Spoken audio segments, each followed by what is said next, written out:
Okay, hello again. Alright, I hope this one works. I am in the right place. I know I'm in the right place. If you were watching me earlier where there was a, I don't know, a glitch or a delay or something, it just wasn't showing up. So I stopped that one and hopefully I'll find myself now, although I'm still not finding myself, so I don't know what is going on. I think we're just gonna keep going though, and hopefully the video will show up. Maybe. I'm gonna keep refreshing. Hopefully I'll find it. I don't know. Not showing up. So strange, right? Okay. Well, and there's my dog barking. So I hope, all right. I hope we're live. I'm not seeing myself, but we're going to go ahead and continue. If you are, if you're interested in Paper Pumpkin this month, check out this month's Paper Pumpkin. It is going to be some boxes. There is an add-on card kit. If you don't want to make the boxes, you can get the card kit. So check that out. If you want Paper Pumpkin, the last day to subscribe to Paper Pumpkin is November 10th. I am like, I'm so distracted, you guys. This is really distracting me. I cannot, I hope that I am live somewhere for anybody to see me. We have some brand new online exclusives coming on Tuesday the 7th. I think the 7th is Tuesday. Yeah, Tuesday the 7th, we have some brand new online exclusives coming. Demonstrators have been able to pre-order a selection of them, but there is even more gorgeous stuff coming on Tuesday. So if you want to shop, head to my online store on Tuesday, shop those online exclusives. Items are only available while supplies last. Sometimes Stampin' Up restocks them, sometimes they don't. We never really know what's going to be restocked. So shop early on Tuesday. I have my November host code here. Make sure you shop using that host code. And for the best selection of items, they are launching Tuesday, so you can check those out. Yeah, I'm still not finding myself, you guys. I don't know. I don't know. I have my class to go this month. This is my More Wishes stamp set I'm featuring in my card crate class to go. You're going to make 8 cards. You're going to make 2 each of these gorgeous cards. If you are local in the Albuquerque area, I do have an in-person option for this class. So if you want to check that out, if you're local, I'd love to have you at my in-person class. And I'll be providing the stamps and the ink, so you don't need those. If you just want to make the cards, that's fine. You're going to receive $20 in product in this class, so it's a really good class to attend. You're going to have some leftover supplies to make some stuff with. Okay. Like I said, this is my November host code. If you are shopping this month, please use this host code. All orders receive a PDF with 3 exclusive projects. If your order is over $50 or more, you're going to receive a make and take kit that coordinates with that PDF. I'm going to move this up just a little bit. There we go. If you're watching this on Facebook, please share this with your crafty friends or anybody you think who would enjoy it. If you're watching this on YouTube, please like and subscribe to my channel. That really helps me out. You guys never miss a video that way. So it's a really good deal. I'm still trying to find myself, you guys. It's very distracting. And it's got me like a little bit worried, like, am I even live? What's going on? So I don't know.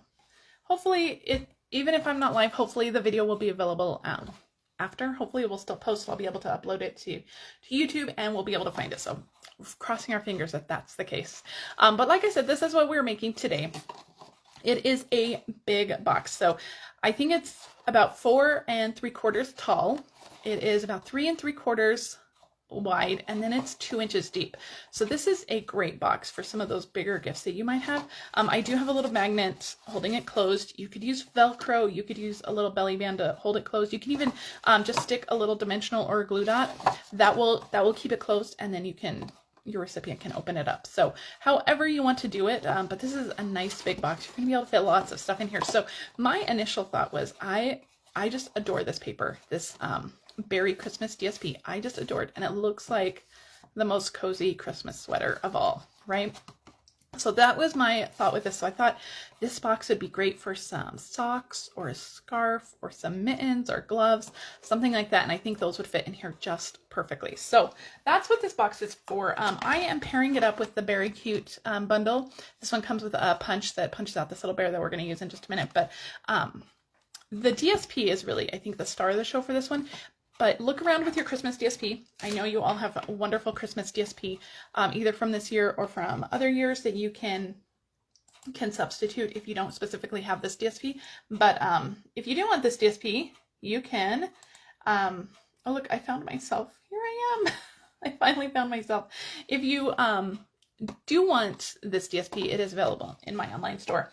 The Beary Cute Bundle, this Bear Punch is currently unavailable, but it's coming back in just a couple of weeks. So it will be back in time for your Christmas projects. You can get that before the end of the month for sure. So, all right, we're gonna start with our DSP with our scoring for our box. I am using a different pattern this time. Again, this is all from the Beary Christmas DSP, and this paper, let me pull out what I have left. This paper is so beautiful. I just love it. The snowflake pattern I love. And look at these fun little critters on the back of this one. You can cut those out. They are fantastic. This tree pattern, we're actually going to use that one. So many adorable little options with this one. But again, if you don't love those, if you don't want the little, the bear side, the critter side, there is the other option, the bee side, that you can use. So we're using a different pattern, that same kind of cozy sweater looking pattern. We're going to use that one. And I'm starting with a 12 by 6 piece of DSP. Now, here's what I'll tell you guys though. If you need it to be taller, you can make this taller. This is 6 inches, but if you bump it up to 7, 8, 9, 10, you can even go as much as 12. You can make this as tall as you want, and you can use the same exact measurements. It'll work. So we're actually going to start with scoring on the short side, so scoring on the 6-inch side. And if you have a directional pattern, this one isn't so directional, but like with this one, because I have the little trees, I wanted to make sure the trees were right side up. But if you have a directional pattern on the short side, we are going to score on the bottom. We're going to score it at 1 1/4 on the bottom. So make sure that if you have a directional pattern, make sure that you're only scoring at 1 1/4 from the bottom. If you do it from the top, your box is all your images will be upside down. So this is going to be the orientation of our box. So I have that score line on the bottom. All right, now go ahead and put it into the long side, and we're going to do some scoring. I'm going to do it at 3 3/4, 5 3/4, 9 1/2, and 11 1/2. When you're scoring on DSP, don't press too hard. You don't want to go through the DSP. You don't want to, it's thinner than cardstock, so you don't want to go all the way through it. So just be a little bit more careful when you're scoring on DSP. All right, for our flap, I have a piece of DSP also from that same Beary Christmas. The flap is 3 3/4 by 5 1/2. And this one, again, we have a directional pattern on this one. So we're going to score it at the top, and I want my trees to be facing the correct direction. So we're going to score it at the top. We're going to score it at 1/2 inch and at 2 1/2. So this part will be the flap that goes down on the front of our box. So we have the direction going the correct way. So the flap needs to have the score lines on the top. The box, if you have a directional pattern, that bottom score line needs to be on the bottom. So all of that is in the video description. So you can, if you need help figuring all that out, it's all in the video description. I've already written it down for you. Okay, this one is easy. Our little flap is easy. We're just going to burnish on those score lines. And the only trimming we're going to do is we are just going to take, fold it this way, we're just going to take a little tiny sliver off of this little 1/2 inch tab here. And the only reason we're doing that is just to make sure that if our paper is cut slightly longer than the box, it's still going to fit in there to glue, to hold our lid. That's going to be our lid. All right, let's pull out this side. And we're going to burnish on those score lines. This is such a good box. So this is a great way to really customize a gift too. If you were really clever, maybe one of your other gifts is knitting or crocheting. You could even make a little pair of gloves or mittens or a scarf that would even coordinate with this. You can use these same kind of colors in it. So pretty. That would be so pretty. All right, scissors. Let's put our bone folder away. We don't need that. Okay, on the bottom down here, we just have this. I'm going to flip this over because I'm going to be able to see my lines better on this side. But we have this little 1/2 inch tab. We're just going to cut that little 1/2 inch tab out. And then on this 1/2 inch tab, this is going to be our glue tab, the one on the long side. I am just going to kind of notch in on the top and the bottom there. So that is our glue tab. And then we are just going to trim up our tabs. So on the rectangles, we're going to go straight up. So these longer rectangles, and then on these shorter rectangles, these are the tabs, we're just going to notch those in. Okay. And we'll do the same on this side. So go up that longer rectangle and then go notch into the smaller ones. Okay, we are good. There we go. So that is all of the trimming. So it's a really easy, quick box. I'm going to put this together with some Stampin' Seal Plus. Use a strong adhesive. So I'm going to put some on this 1/2" tab. And then we should just be able to fold our box kind of in half, just like this. And I like to go in both directions just to make sure everything is nice and squared. All right, so this is our tab on the back. So this is going to be the back of our box. So I'm actually going to start by folding in the back. And then I'm going to use a little bit of glue on these tabs here. And you'll see that the bottom of our box, it doesn't meet completely. It doesn't meet completely, but that's to make the box a little stronger. So when you're putting, or a little bit wider, if you're putting glue on these, just make sure you put them only on the part where they're going to overlap this bottom flap here. And by putting these flaps in on the outside like this, you're going to have a nice clean finish on the bottom. And then this one's going to fold in. Nobody's going to see that bottom, so don't worry about how that looks. All right. And a little bit just on this outside. It's just going to overlap just a little bit. I'm just going to fold that in. Perfect. And I'm just going to grab my bone folder and just press that down. Make sure everything is nice and secure. And we have our box. Isn't that fun? So we have a nice finish on it. Isn't that beautiful? I love this paper. All right, now for our little tab, we're going to put some adhesive on that 1/2" tab right there. Oh, you know what? Oh, we shouldn't have done that. That's okay. We need to die cut this. So this is we're going to have this fun border on here. And I'm using the Basic Borders dies for this. So I love these dies. And we're also going to cut a piece of Balmy Blue. And so I'm actually going to line this up. We're going to cut them both at the same time. So I already have adhesive on that tab. So we're going to do some strategic placement with our plates, just so we don't glue this whole thing down. So grab your cut and emboss machine. I'm using my big one. I know it's going to kind of take up the whole screen here for a second, but bear with me. We're going to go with number 1. And then we have 2, 3, and we have another 3. So I'm going to get these all lined up. I have my Balmy Blue and my DSP. And I am going to place this on here. Just make sure that that die is within the parameters of the plates here. Normally I'd run it through going the other direction, but because I already have adhesive on this tab out here, oops, let me try to come in. Oops, sorry, didn't mean to hit that. So I know the camera doesn't want to focus right now, so hang on, guys. We're going to get this through. And there we go. And I still have my little tab kind of hanging off my plate there. Put this machine away. Okay. So we still have our glue tab here. And we cut through both at the same time. And so I'm going to pull this off. So we have our fun little banner piece there. And I thought I had this taped straight, but look at that. It's all wonky looking. I even measured and everything. I was so excited. I was ahead of the game, but it's a little wonky, but that's okay because our tag will cover up some of that.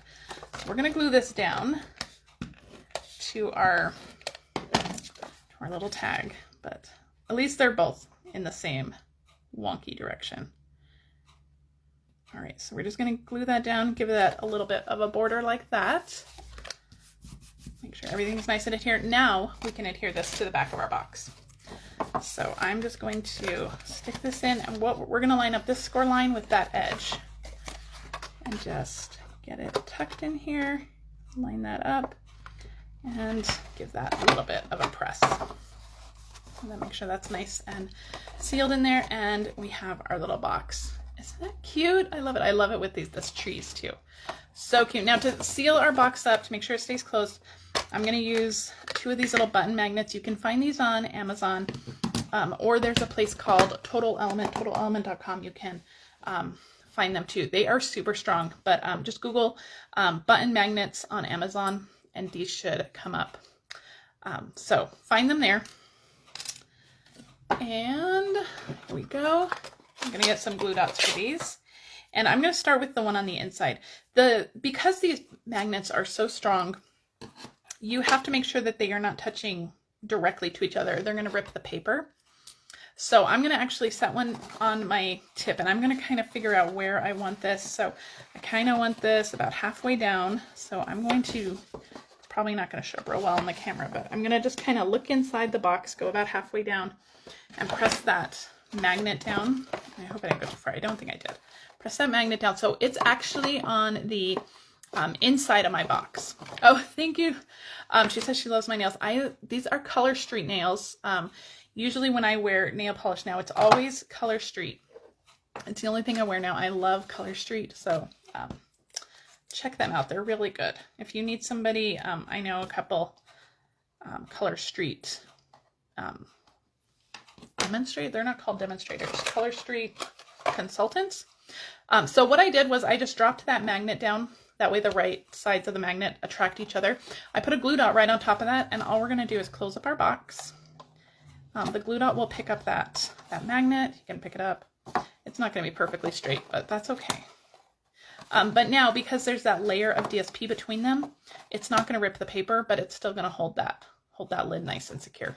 I hope that makes sense. This is the way I do my magnets. I love these those small button magnets, but they are very strong. And if you put them directly against each other, they will tear up your DSP or your project. So just be cautious of that. You can also use Velcro. You can tie some ribbon around it. You can put a belly band around it. So there's lots of ways to close up this box. Let's do some stamping though.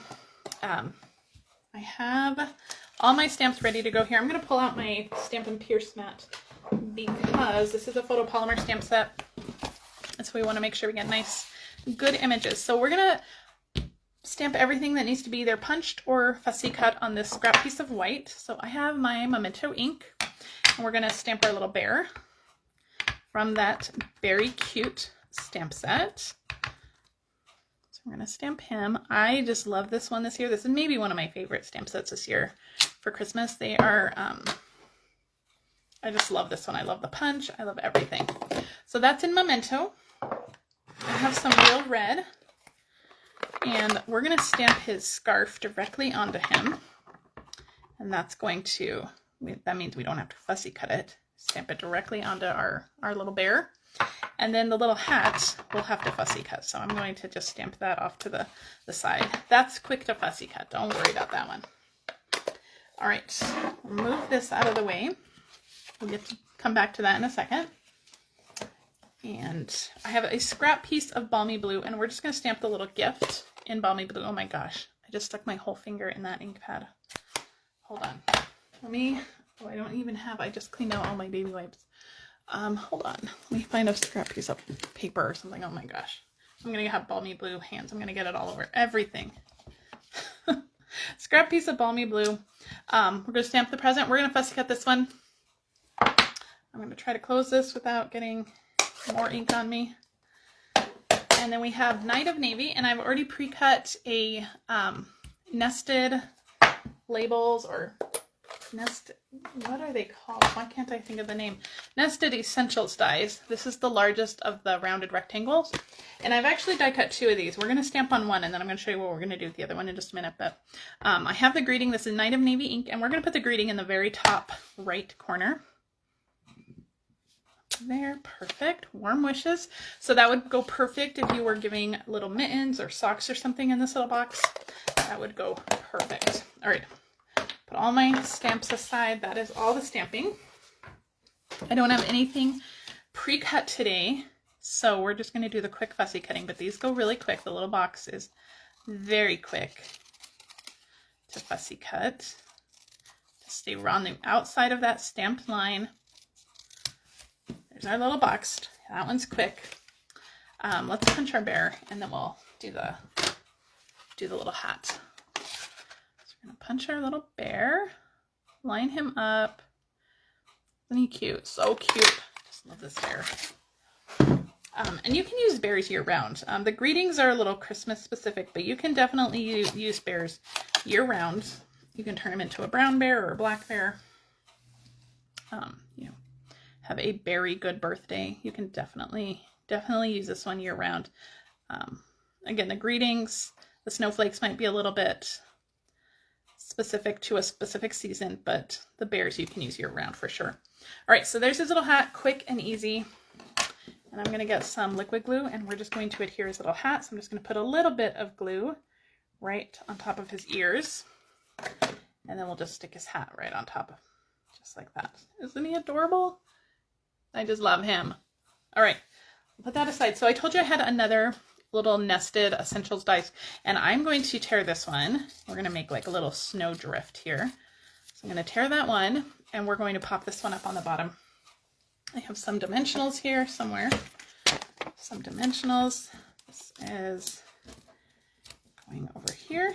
Just a couple to pop them up. This will give lots more dimension to our project. And because they're cut with the same die, they'll line up perfectly. Just like that. So that gives us some fun little dimension. You can even do some Wink of Stella on here if you wanted to really jazz it up a little bit more. All right, so for our bear, we are only going to put dimensionals on the top part of him because he's going to, his feet are going to be on that snowdrift, which is already lifted up. So a little bit of liquid glue on his feet, a dimensional on his back, and then we're just going to stick him on. Don't cover up your greeting, but just fit him on right under the greeting. Isn't that cute? And then before the glue on his paw adheres down, add some adhesive to the present and just slide that under his paw, just like that. Yes, this tag would be so cute on some hot chocolate or apple cider. That's such a good idea. This box, you could probably fit a bunch of them in here if you wanted to load them up. You could put some K-cups in here. That would be really cute. All right, let's go back to our box over here. We're going to stick our tag on. So once we get our tag on, you're not going to notice the little wonky cut edge there. So I'm not going to worry too much about that. But grab some dimensionals. I'm using my edge pieces and just put them on the top half of your tag. If you put them on the bottom half, you're gluing your box closed. Just put them on the top half and then just kind of line up the tag in the middle and adhere that down. I love this paper. The base is like very vanilla, so when you pop it up with some Whisper White, it just looks so good. I love very vanilla and white together. I know that kind of makes some people cringe, but I love it. It makes the white kind of pop. It's crisp and it's so pretty. All right, finishing up this box, I have some Night of Navy ribbon, and we're just going to tie it around the front flap here. This is, again, another ribbon saver. Again, you could tie the whole box with the ribbon if you wanted, but I am only doing it around the front flap. That's going to save me lots of ribbon if I don't have to go all the way around this box. So let's see, can I do this on camera? We'll see. So this is the Night of Navy. I think it's called the bordered ribbon. It's in the annual catalog, but we have lots of blue ribbons that would coordinate with this. This box, you could have tied some red ribbon around it. This suite has some beautiful balmy blue glittered ribbon, so you could do that as well. And I think we have a good bow here. We're gonna go with it. All right, so trim off your ends, clean up anything that needs to be cleaned up. All right, and there you go. There you have it. This really fun box. It's bigger than my normal boxes. I did not design this one for anything specific, but you could definitely fit mittens, socks, scarves, anything in there. This is such a good little box, or a big box. And remember, you can expand the size of this as well. If you missed the first part of the video, make sure you check that out. I talked about how you can expand the size of this if you need to make it taller, but isn't it so cute? I just love it. All right, guys, so that is week 6 of my 12 weeks of Christmas countdown. Next week will be week 7, and I'm hoping to have some really cute stuff. The stores finally have Christmas in the stores. Oh, can't wait. So I've stocked up on a few things, so I cannot wait to show you guys what we're going to do. And I will be live again on Wednesday too, in my crazy busy week. So, but I will be live again on Wednesday. I'll post the time. I'm thinking it'll probably be around 9. But check my Facebook group the day before, and I'll be making sure to post it then. All right, guys, have a great rest of your Sunday, and I will see you guys on Wednesday. Bye.